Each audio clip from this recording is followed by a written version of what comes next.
Maharashtra TV news, आवाज सर्वसामान्यांचा। Breaking news. Vidarbha मराठवाड्याला जोडणारा पैनगंगा नदीवरील पुलाची दयनीय अवस्था। कापेश्वर पुलाच्या उद्घाटनाला शुभमुहूर्त मिळेना, पुलावर खड्डे झाल्याने बस सेवा थांबली। पैनगंगा नदीच्या तीरावर मराठवाडा आणि विदर्भ या सीमेवरून कपिलेश्वर देवस्थान कापेश्वर येथे प्राचीन हेमाडपंथी मंदिर असून महाशिवरात्रीला खूप मोठी यात्रा उत्सव भरविला जातो। गेल्या 50 वर्षापासून कापेश्वर येथे पूल मंजूर झाला होता असे नागरिकांचे मत आहे, परंतु तो पूल कुठे गायब झाला माहित नाही। परंतु 2015-16 पासून पाठपुरावा केल्यानंतर माननीय आमदार राजूभाऊ तोडसा व केंद्रीय गृह राज्यमंत्री माननीय हंसराज अहिरे साहेब यांच्या प्रयत्नाने 2016-17 ला पूल मंजूर झाले आणि 2020-21 ला लॉकडाऊन मध्ये पुलाचे काम बंद पडले व त्यानंतर पुलाचे काम सुरू झाले। 2023 मध्ये पुलाचे काम पूर्ण झाले। विदर्भ व मराठवाड्याला जोडणाऱ्या पैनगंगा नदीवरील पूल आहे। मराठवाड्याला जाण्यासाठी यवतमाळ, घाटंजी आणि आर्णी व नागपूरला जाण्यासाठी फार जवळचा मार्ग आहे, परंतु आजपर्यंत पुलाचे उद्घाटन झाले नाही। अशी मागणी आहे की पुलाचे उद्घाटन करून वाहतुकीसाठी खुला करून एसटी महामंडळाची बस सेवा त्वरित सुरू करावी, अशी नागरिकांची मागणी आहे। तरी सार्वजनिक बांधकाम विभाग यांनी पुलाचे उद्घाटन करून पूल वाहतुकीसाठी खुला करून द्यावा, ही सर्व जनतेची मागणी आहे।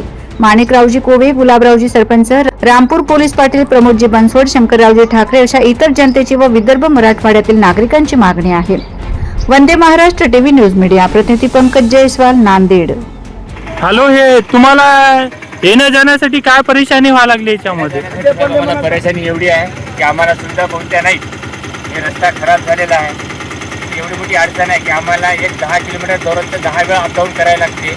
ते मजूर वर्ग आम्ही बाहेरून आणतो, त्यांना तकलीफ होते जाण्या येण्याची। आता तुम्ही बघायचं रस्ता किती खड्डे पडलेले आहेत, काय पडलेले आहेत। पुरामध्ये आमच्या रस्ता जाम होते निकाल, हे आम्हाला शासनाला माहिती करून द्यायची।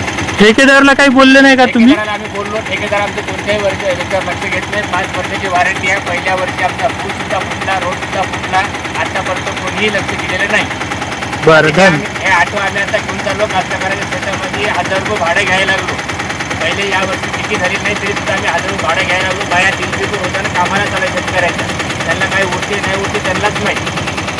आम्हाला शासनाला एवढी विनंती आहे की आमचा रस्ता, आमचा पूल, पुलाची हाईट आणि हे रस्त्याचं काम हे पूर्ण करून द्यावं, आमची एवढी शासनाला विनंती आहे। शासन असू द्या की किंवा तुमचा गुत्तेदार असू, आम्हाला तेवढे जास्त बोलता येत नाही, तेवढी काही माहिती बी नाही, तर तेवढं आम्ही सांगायला लागलो की शासनाला आणि ठेकेदाराला विनंती आहे, आमच्या पुलाची हाईट आणि आमचा हे झालेला रस्ता फुटलेला हे आम्हाला क्लिअर करून द्यावं। धन्यवाद। मी गुलाबराम आमेशराम, राहणार रामपूर, माजी सरपंच। मी त्याला वारंवार सांगत गेलो, त्याला पडशाच्या पुलावर जाऊन भेटलो, त्यांना पडशाचा पूल झाल्याबरोबर इथं येतो म्हणले, त्यानं आले नाही। 15 दिवस वाट पाहिली त्याची। नंतर उंबाळे साहेबाला फोन लावला, त्यांना सांगितलं संजू साहेबाला सांगतो, अनेक सांगितलं नाही। आमची खूप परेशानी करून टाकली त्यांना, सांगू थकून गेलो आम्ही आतापर्यंत। त्याच्यासाठी आता हे तुमच्याकडे याचं वेळ पण द्या आम्हाला।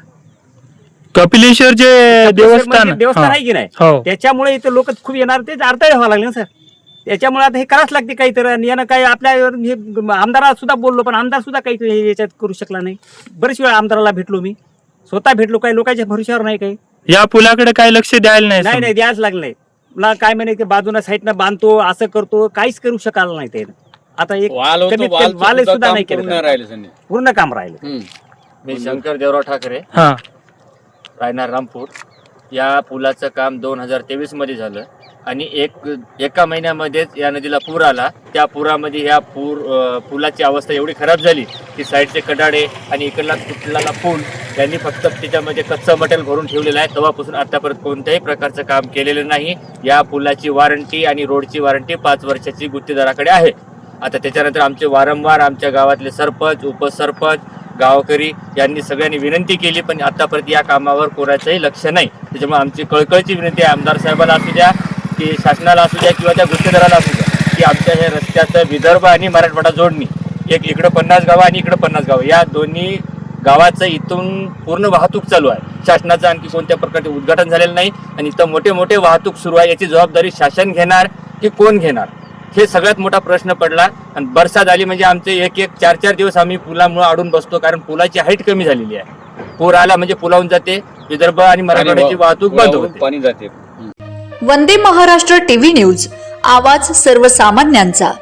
अशाच नवनवीन बातम्या पाहण्यासाठी आमच्या चॅनलला सबस्क्राईब करा, बेल आयकॉनला क्लिक करा।